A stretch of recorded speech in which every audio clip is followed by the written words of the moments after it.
A very pleasant good afternoon to all of our viewers and those listening via Second Advent Radio. Welcome to Let's Talk. This is going to be our final Let's Talk for 2022. How quickly time passes by. That's right. But we are delighted to be with you in this final program for the year. It is that time of the year, actually, when most persons are all excited about the season, Christmas. If we're in church today, or if you go to church tomorrow, you likely will either today have sung or tomorrow will sing some Christmas carols. You may notice too that homes, schools, government buildings, even streets are decorated. You don't really have to look very far to tell that it is Christmas. So, what's the big fuss about Christmas? Today on Let's Talk, we are going to be talking about Christmas. There are lots of people who have disputes. Should Seventh Adventists celebrate Christmas? Should we not celebrate Christmas? We have decided to adjust the issue square on. And to do so, we have identified individuals who have both the experience, the knowledge. And so today we have some special guests. Before I introduce them to you, we want to invite you to bow your heads for a word of prayer. Almighty Father and our God, thank you for the opportunity to share on Let's Talk. It has been a wonderful opportunity and experience to discuss various issues. Today we are discussing about Christmas. We pray that you will guide us and that you will grant that the information presented will prove meaningful. Yes. Be with us and take full control. In Jesus' name, amen. Amen. So friends, with us in studio today, we have Pastor Silton Brown. Pastor Brown is a retired minister of the gospel. He has served well for many, many years. He was once my president, retired as president of the North Caribbean Conference of Seventh Adventists. I believe some persons will know him as one of the most outstanding youth leaders that we have had in North Caribbean Conference. Now that he's retired, he has the license to speak freely on certain matters. So we're delighted that he is with us this afternoon, and he is going to be sharing his perspectives and thoughts. Pastor Brown, good afternoon and welcome. Good afternoon, Pastor Greene and listening audience. It's a pleasure to be with you. And beside Pastor Brown, we have a special lady. We don't often have husband and wife teams on Let's Talk, but this afternoon we have with us in studio likewise Mrs. Barbara Jean Brown. Sister Brown is, as I mentioned, associated with Pastor Brown. She too is retired. She has been quite a lady, and when I realized that she was going to be around, I thought this was the person. Actually, Sister Brown, I did ask, before I left home that morning, I did ask God for some direction. I said, I need a special person no pressure for intended, this program. Right? And the Lord revealed it to me. So I feel I have a divine injunction. We have with us Sister Barbara Jean Brown. I want to let you know that Barbara Jean Brown is quite unassuming. I learned that she does a lot of things with her hands. She does carpentry, she does gardening, she does cooking and baking and all the rest of it. I'm glad that she's going to be around for Christmas. Maybe I could stop by. But she's an accomplished musician, retired teacher. We're delighted to have you with us. Good afternoon, Sister Brown. Good afternoon, and it's my pleasure. We also have Dr. Bratwith. No, we don't have Dr. Bratwith, so we're going to move on. Well, as I indicated, our topic for discussion on this final Let's Talk is: should Seventh-day Adventists celebrate Christmas? How do we relate to Christmas? We are talking about the Seventh-day Adventist Church and Christmas. So let me begin by saying that I have been a Seventh Adventist for most of my life. Certainly for much longer, beyond half, maybe 3/4 or more of my life, I've been a Seventh Adventist. When I got baptized at the age of 14, I was told that Seventh Adventists do not celebrate Christmas. That was my instruction. as I grew in the faith, I noticed though that in some of our congregations there were Christmas trees and Christmas programs at Christmas time. And then I went to the division office, and was I shocked when I went to the division office the first time? I mean, it was decked out. It was Christmas time, and they had the full works. And I thought to myself, wow, this is interesting.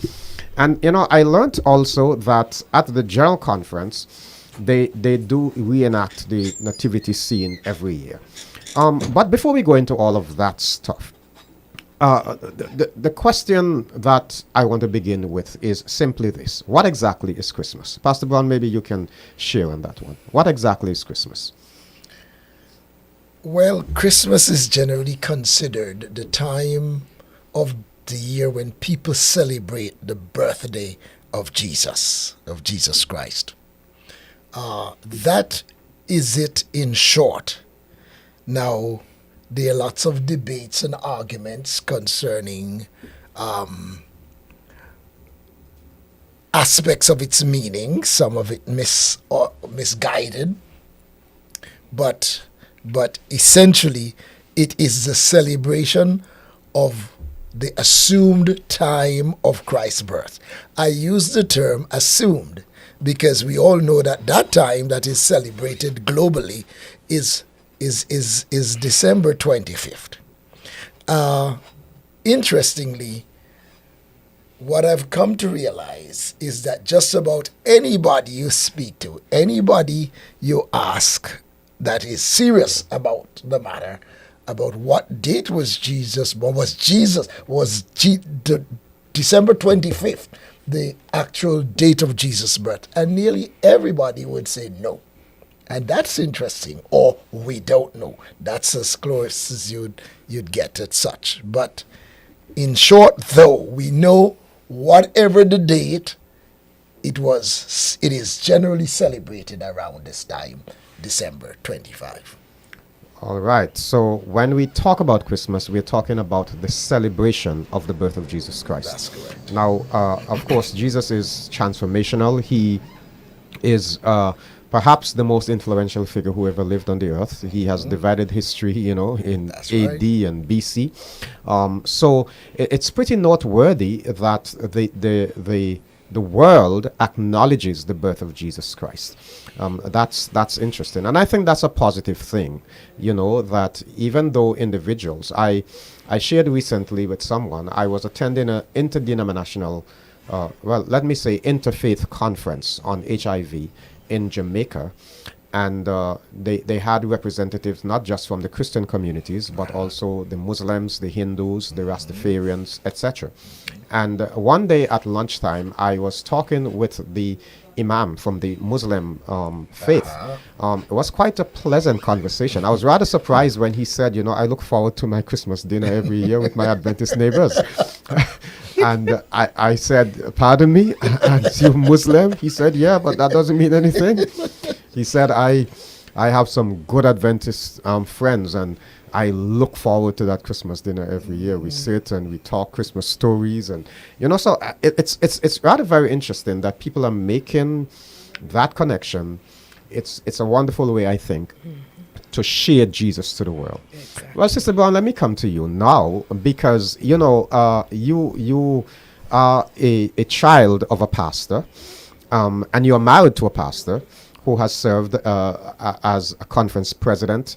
If you can reflect on your childhood experiences a bit, what did Christmas mean to you, and how did that impact the way you relate to Christmas as a mother, as a mother in Israel, and as a mother of children? Well, when I grew up, my parents always celebrated Christmas, but not in a overly gaudy way or anything like that. And Mom was always very careful to point out what the true meaning of Christmas was. But we did celebrate Christmas. We had a tree, we decorated it. Mom made special foods that, would celebrate Christmas. And of course, being on campus, there was a lot of celebration with music as well. And so they were from elementary school. We had our Christmas programs, our plays. We enacted, the various stories around that. And all into my college days, those were things that were normal on an Adventist campus. So I happen to have grown up on an Adventist campus pretty much all my life before I got married. So I was born at AUC. My parents left there and went to CUC. And when we left there, it was Oakwood. And then from there, it was Andrews, and then I got married. Very interesting. So all the years I've been around the campus, I never knew there was a controversy regarding Christmas. But I also remember that the issue was brought that the suggestion was given that instead of just putting bulbs on the trees and stuff like that, that it could be used for mission offering or something of that sort. So in my trying to remind the children to refocus on what the Christmas was really about, because most of the time children want to know, what am I getting for Christmas? What am I getting for Christmas? And then I just said, but your birthday was in May or in June. Whose birthday are we supposed to be celebrating? So it is Jesus' birthday. So what are you going to give him? Well, I asked my granddaughter that the other day, and she says, my heart. I said, that's beautiful. I said, but he's given you his whole life. Why do you need something else for your birthday? I said, what are you going to give him for your birthday? So the discussion goes on. But in my own life, I've tried to make extra contributions to some mission project or something like that around Christmas time, because, as I said, if we're celebrating the birth of Christ with gifts, then the person who should get the greatest gift should be Jesus. So this year again, I have made my extra contributions to some projects that I give monthly to as celebration for Christmas. But that's basically what we did. First time I met head-on controversy with it was at one of the churches that Silton pastored. And we had a Christmas program. Of course, I'm into music, so we wanted to have a Christmas program. And nobody came to me directly, but I heard that some of the choir members in the male section were kind of mumbling under their breath about this Christmas business. And I was like, what? And then I said, well, and then I had to address it. And they were fine after that. But you really have to take people's life experiences into consideration when you're talking about celebrating Christmas, because some people are very sensitive. Now, it's interesting that you mentioned that you grew up around Seventh Adventist campuses, university campuses. You mentioned 3, I think I recall. You mentioned AUC, well, actually 4, AUC, and then CUC, and Oakwood, and Andrews University. So you were around the schools of the prophet, so to speak, and did not know that there was this big controversy over Christmas. That's interesting. No. I remember one time I did a presentation around Christmas time in church, and it was surprising to me too that individuals were pushing back a little bit, and I was wondering what's happening. But let's get to that. I think I did hear that Pastor Bradwitt has joined us now. I mean, I'm not sure. Looking for one of my technicians to tell, but they're not. Hi, Doc. Okay, Doc. Okay. Good day. All right. Hello, Pastor Bradwitt. Welcome, Good Pastor. Good Good afternoon. Good afternoon. So let me just move on by asking now. When, therefore, it is said that Seventh Adventists do not celebrate Christmas, is that really correct? That is very incorrect. It is very incorrect. And I'm saying that unlike Barbara, I grew up in Liberta. I was born in Liberta, grew up there until about the age of 18. And was involved with church life.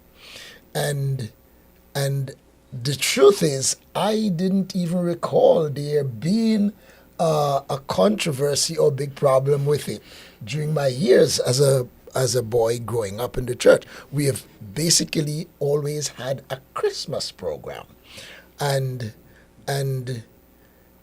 again, has not been overly elaborate, but we sang Christmas songs, and then in fact we had a village practice that we went around doing what we call singing around, caroling during the month of late November and for sure early December, and we would go around singing at the houses, and of course they would give you sometimes, well, whatever they had. Oftentimes you were looking for money, and that's what was exciting, but they didn't always have money, and some would give you what they have, juice and bread, and so it was a festive village activity going around, and in the church situation, then we may do the nativity scene, etc., etc. So I didn't have the big pushback. However, granted, I grew up and spent 42 years in ministry, and so in the years of ministry, I have encountered individuals who have perceived Christmas as a pagan thing, and Adventists should not have to do with it. But that has not been, I don't think that has ever been the position of the Seventh Adventist Church. And in fact, beyond sort of general church position or procedure, we have had some guidance in Ellen White's writings that basically point out that it's an opportunity to be able to share about Jesus Christ, his birth or his love, etc., with the open community. And so, as well as a nice time to focus people's mission, people's ideas on selflessness and on mission. And so that's why I do remember us having, well, I could call it Christmas tree, but when we were growing up, well, we didn't have fur and we couldn't afford to buy Christmas trees, so we usually use a cherry tree or a cherry branch and put in the church and set up that as our Christmas tree, and would put offerings, sometimes pin dollars, and recite our poems, etc. So we've had that. Now, I am glad as I reflect on some of the recent controversies concerning that I didn't have that conflict when I was a child to deal with. And so it's a matter now of dealing with it in adulthood.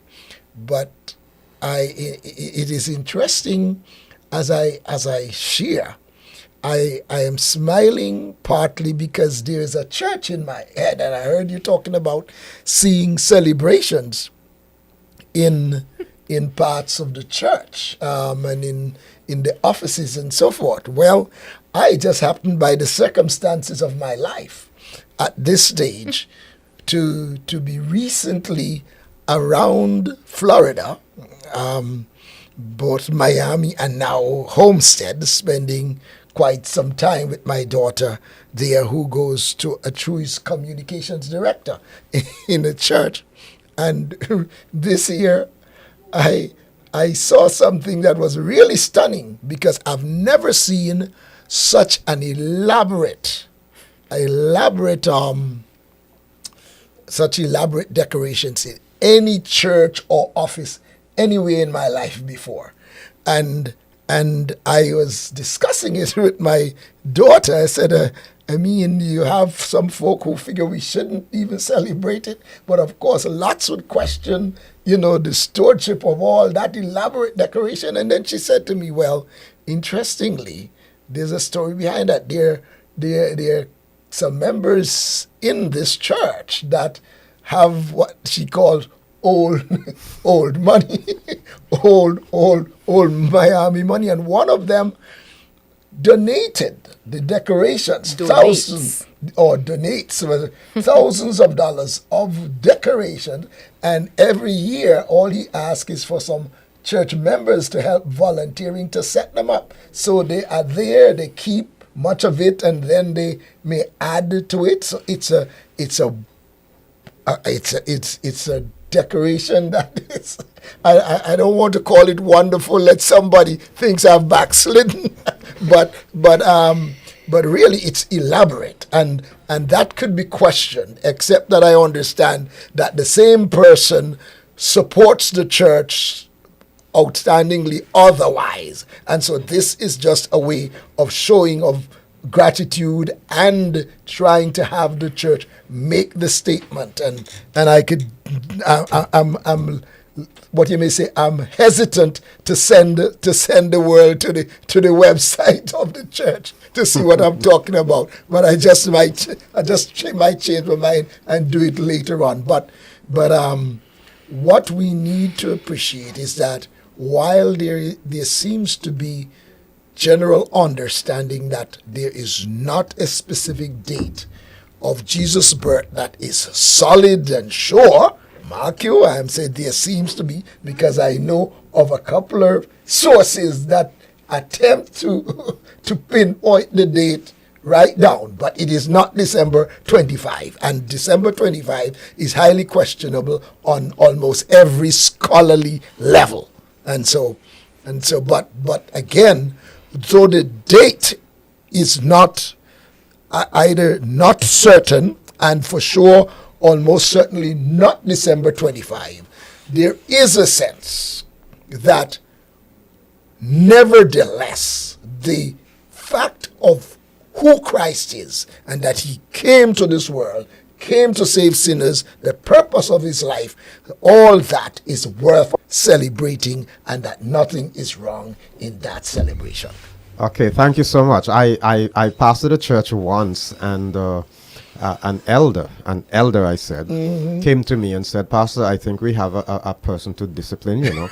And when I inquired, he said, "This lady has lights on her house at Christmas time."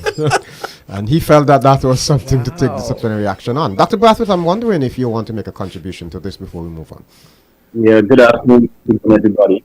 Good afternoon. Echo? Yes, there's an echo. Go ahead, let's hear how clear it is. Go ahead.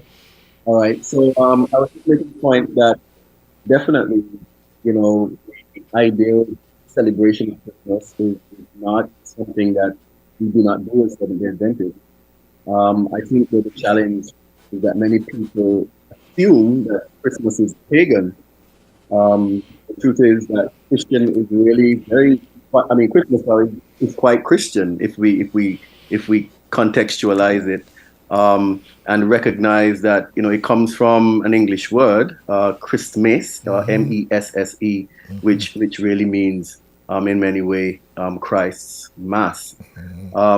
And so when this feast came along is probably something that would be questioned. But what's interesting here, I think, is the fact that there may be elements of it that may come from some pagan origins, which make some people think that it is entirely a pagan activity.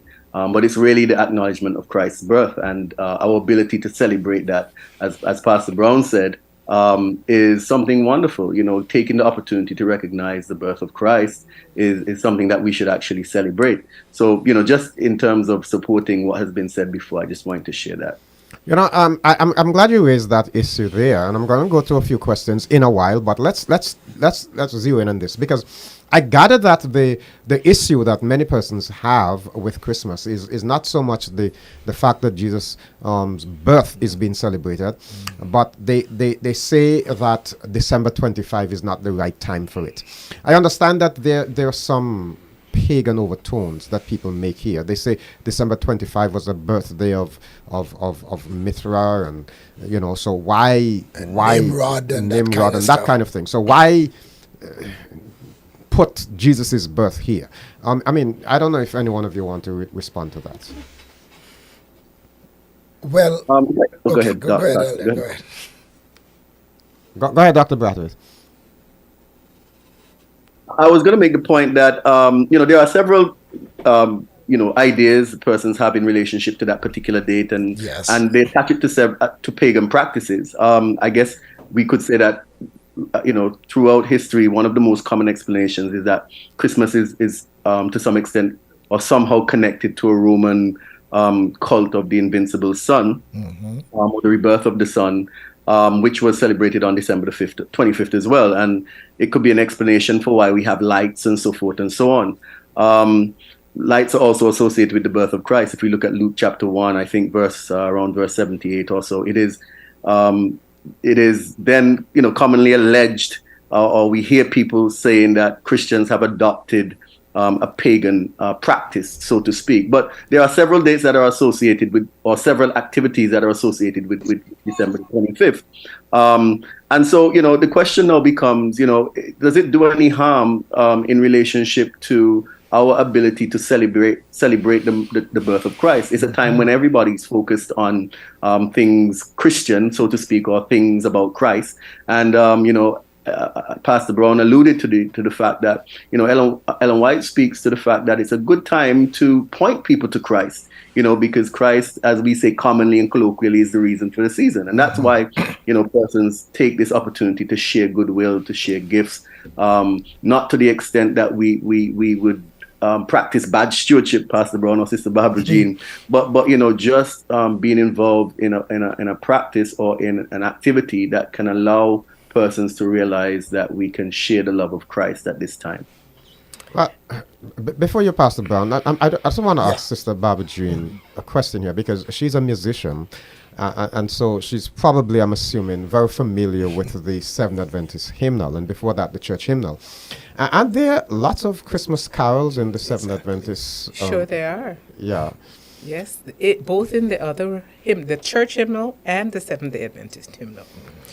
So the inclusion of these Christmas carols should at least say to people that the church is not opposed to celebrating the birth of Jesus. No, but I've found that there are some folk who come, especially from certain predominantly, I would say, Catholic backgrounds, that don't want to have anything to do with anything that reminded them of any of the celebrations that they once had.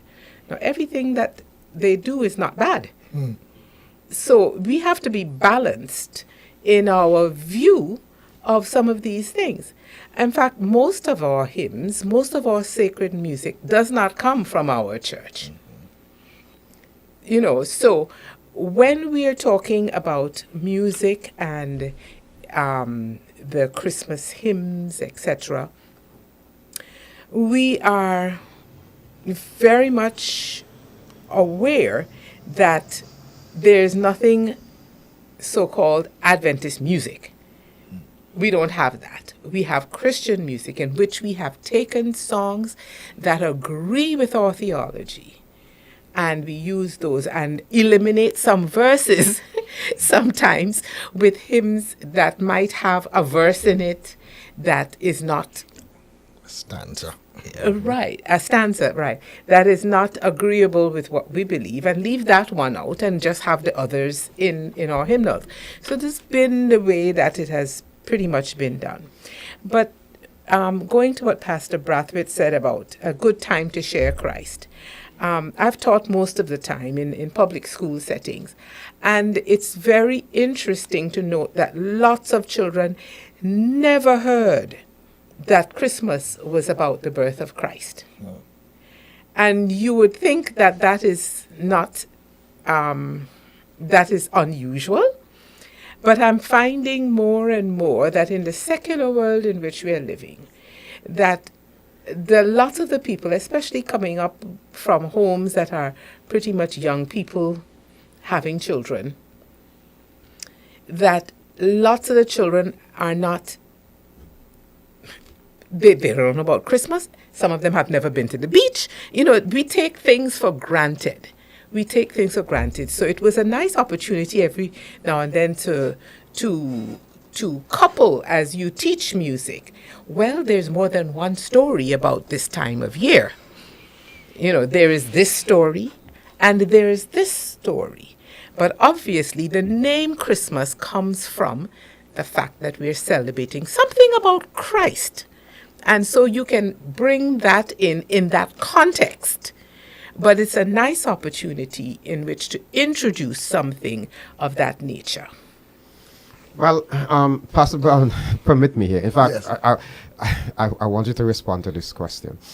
Well, there is a comment here. I'm going to put two things together. Someone is asking, my church is having okay, yes, I got it now. So my church is having a theatrical performance this afternoon for AY. Okay. I'm opposed, the person says. I'm opposed to it. Please advise. So they're asking for advice. Should I go? I'm assuming here it is something related to Christmas. Maybe they're reenacting the birth of Jesus. And this individual says, I don't want to go. I don't know if the issue. Somebody else is asking, is the problem with the fact that it is a dramatization, or is it because it is something about Christmas? Well, what a question. And I am happy to answer,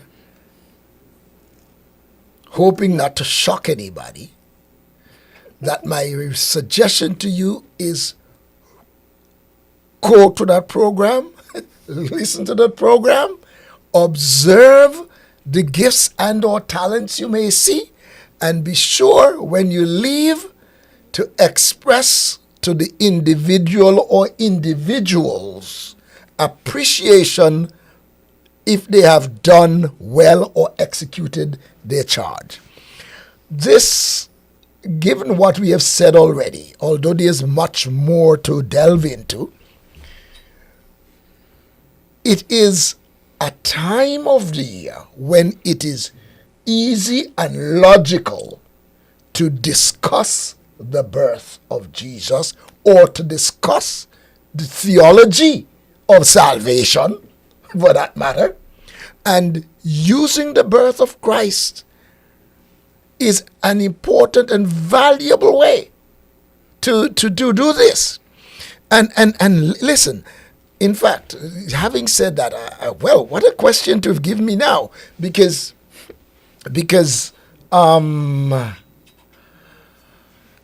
just before I left 2 weeks ago. It would have been two Sabbaths ago. The Saturday night, that same church put on a youth drama that was mainly singing and some acting, and the message was so clear and powerful about Jesus coming and giving of himself, and the young people singing about what you can give him my heart, and that kind of thing. And I thought to myself, if only that church could have recognized that these young people were going to be preaching such a powerful sermon, they should have done so much more to ensure that the whole neighborhood is there to get that gospel message. That was my personal takeaway. And so we need to appreciate the issue of relevance, the issue of dealing with different ages and stages. And so this is a beautiful way to get the message of God's love and God's plan and salvation and those kinds of lessons taught and reinforced at this time of year. Now, there is a comment here. Somebody's saying the problem with this panel is that they are all of the same mind, right? And so I want to couple that with a question, because the other question is, how do we explain what things of pagan origin can be safely adopted by Christians? And I wanted to couple that with this further thought.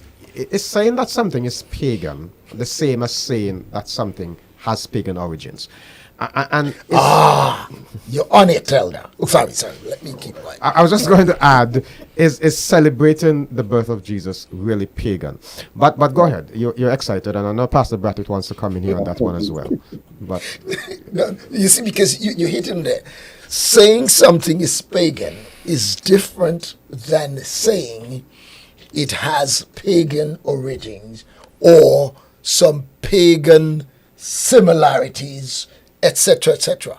And in fact, now that we've said that, it is, I want to cite a scholar, pastor from Australia, who has written on this extensively, and he cites the origin of, I suppose, much of the attitude we are seeing in terms of negative feedback on the Christmas thing to a book by an Alexander Hislop, written about the 1850s, the middle of that 19th century time, and that book was called The Two Babylons, and he basically tried to well, he made a number of assumptions. So the author said it in an interesting way that he jumped over some facts and came to some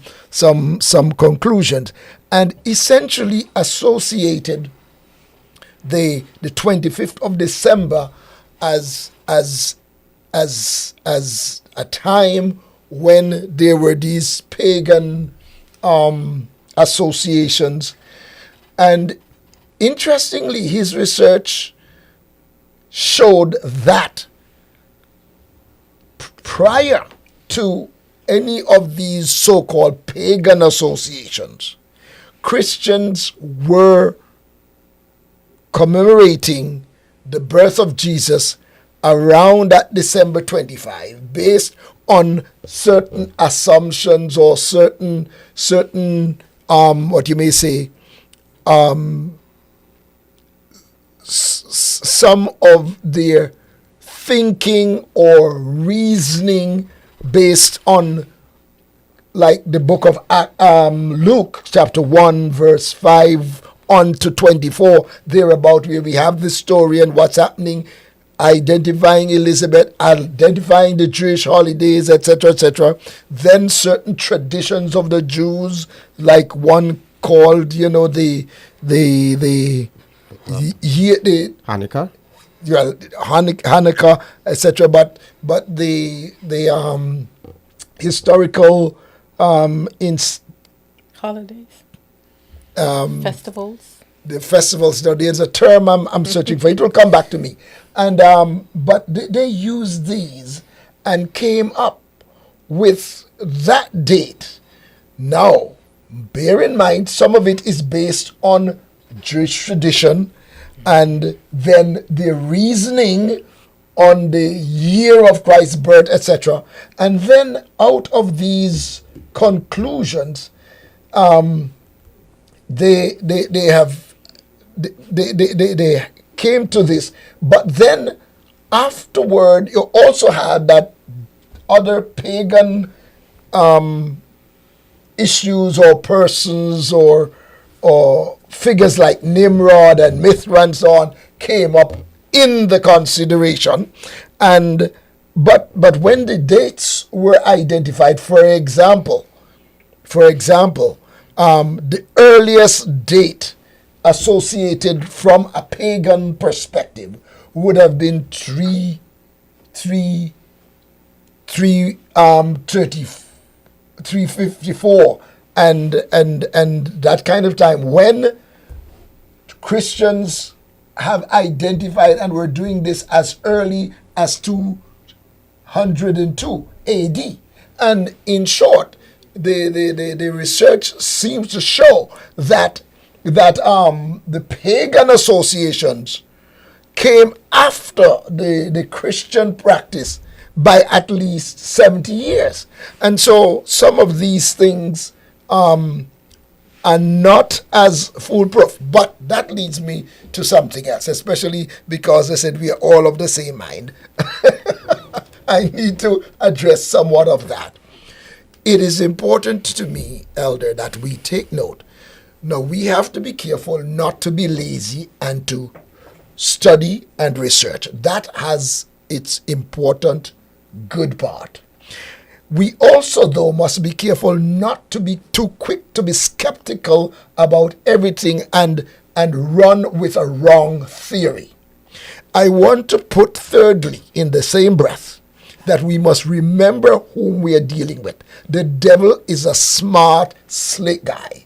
It is his job to try to confuse and to deceive. And so he sometimes seeks to mix things up in a certain way as a means of taking Christians off the proper course of life, living, or track or information. Therefore, we need to remain alert, be aware of those issues, and then study and check God's word out. And simply now, because I'm aware, by the way, I am a regular follower of this program of Let's Talk. And one of the big challenges I know you face is how quickly an hour passes by. That's right. So I'm going to rush on rather than leaving it for the end. I'll just have to rush on in the light of that background that I'm saying, that we need to be careful and study.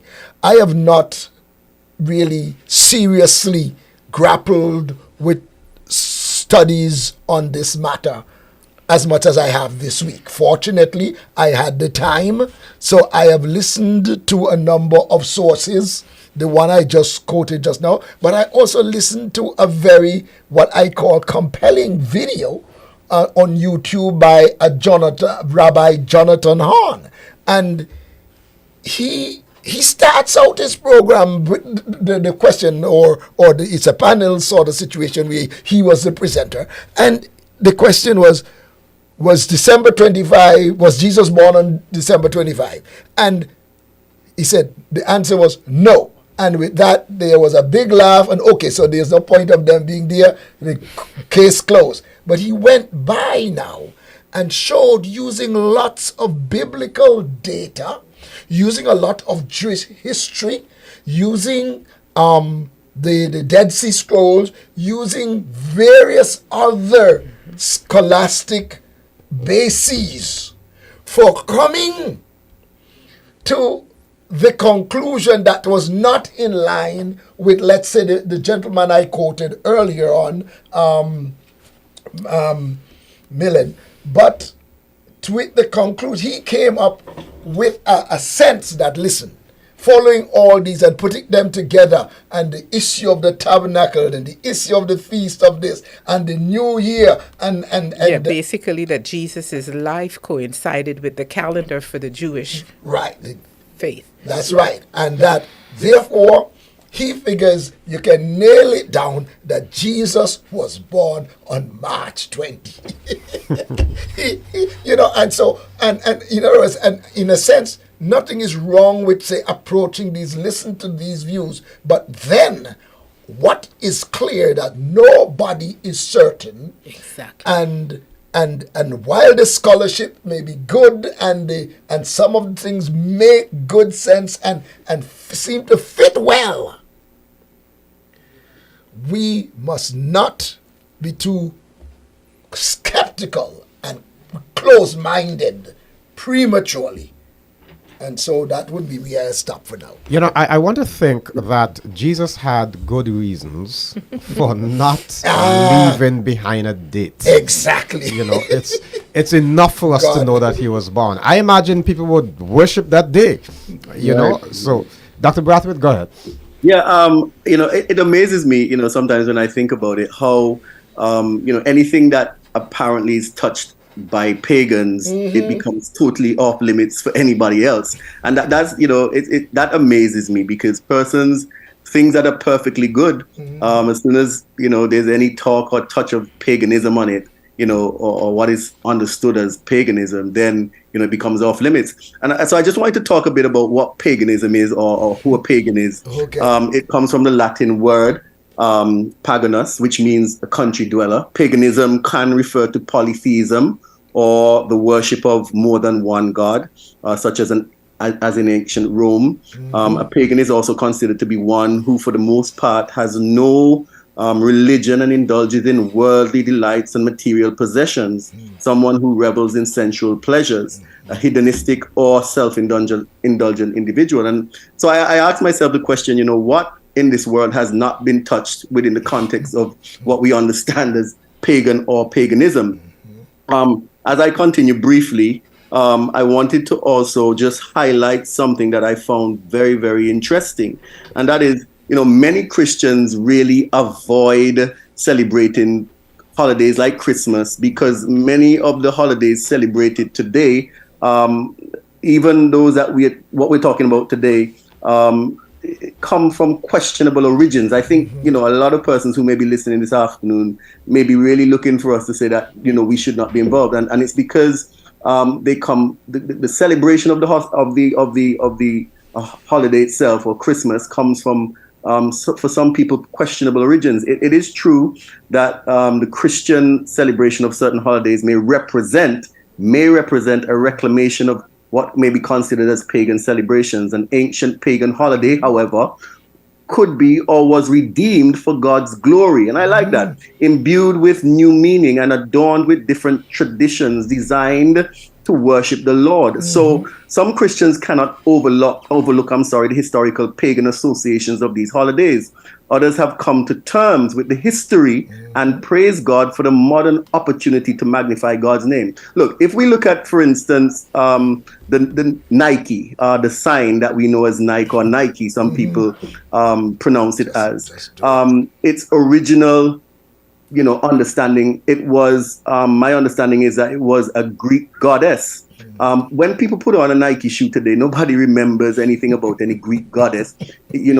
Context and time has changed its meaning, so to speak. And so, something that people may consider to have had some form of pagan origin, if we can use that thing as Christians to point people to Christ, I think it is a wonderful thing. And finally, I'm going to make this last comment. If what we know as Christmas originally started out as a pagan celebration, then it has been successfully co-opted by Christians, and any self-respecting pagan would be distressed at what Christians have done with it. Christmas celebrations are so completely opposite to paganism that any suggested link between the two can be absolutely disregarded. And so as Christians, I think we should, this is Christ's thing. The world is Christ. The days belong to Christ. And if we want to celebrate the birth of Christ as Christians, I think that we can do it without doing any injustice to our Christianity. And we can, simply give the devil a headache by celebrating the birth of Christ. Well, thank you so much, Dr. Brathwaite. I want to say a couple of things here because, Pastor Brathwaite made a reference to the fact that some people are reluctant to do something because it had some pagan association. Well, it would be interesting. We don't have time. Actually, we only have about 8 more minutes to go into some of the pagan origins of some biblical practices. And I want to mention one. Greet one another with a holy kiss. We're very sure that holy kiss had pagan origins. But Paul now comes along and he has Christianized it. And we, from time to time in church, we say, greet one another with a holy kiss. But we don't pull back and say we're not going to do that because it had pagan origins. I looked at Pastor Brown, I looked at Pastor Brathwaite, and I noticed both of you are wearing neckties like myself. The necktie had pagan origins, and in fact, had a very interesting pagan origin. But when I put on my necktie today, Pastor Brown, it is not for the purpose of, it is a part of your formal attire. Right. So I'm going back to hands, they said was another one. But exactly. We also see that Christ used the practices that were common knowledge in the society to teach important lessons. Exactly. And if Christmas is one of those times in which we can use it to teach important lessons, then fine. But we shouldn't shy away from the fact. But even Paul, when he said, "I'm going to teach you who the unknown God is," he did not come up with, "Okay, this is the wrong God you're worshiping. This is the one you should worship." He basically went in with, "Okay, I have a way to get in here. Let me use this as a teachable moment." And he used that to point them to Christ. We have to be careful, because I remember growing up when pressing hair was a problem. And then after the pressing hair and people started going back to natural hairstyles, then that was a problem, because now it was associated with Black Power movement and it was associated with something. So we have to be careful not to take things that are not doctrinal issues and make them points to separate us. We have to be very careful with that. These are not doctrinal issues, but we use them to separate us and to put a wedge into the Church of God. So things that are not doctrinal issues, leave it alone. Leave it alone. But things that are doctrinal issues, yes, that's a different story. But use what you can in the culture as teachable moments to point people to the truth. Now let me see if I can use the 5 minutes we have remaining wisely here. I can't resist this comment. We three kings, do we know that there were, let me see this, do we know that there were 3? No. And do we know that they were kings? Be careful with the theology. That's a comment from a listener, right? So they're saying we're singing this song. And you know, some people sit down and they go through certain hymns in the hymnal and they say, you know, we shouldn't be singing this because of that. But of a truth, there are some, you know, Christmas has become very commercialized, and there are elements of Christmas, I think, that as Christians we don't need to bother with. Correct. You know, Santa Claus and reindeers, they have nothing to do with the birth of Jesus Christ. You know, as you may say for other things that people tend to go to the extreme.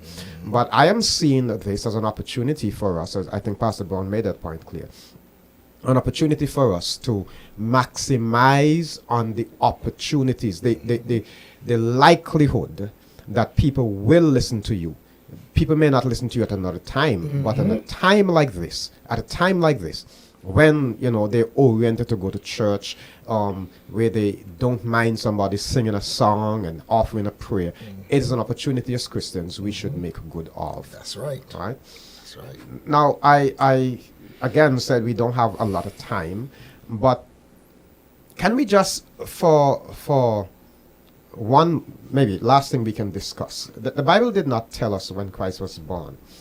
And I suppose there's a reason for that. I mentioned that already.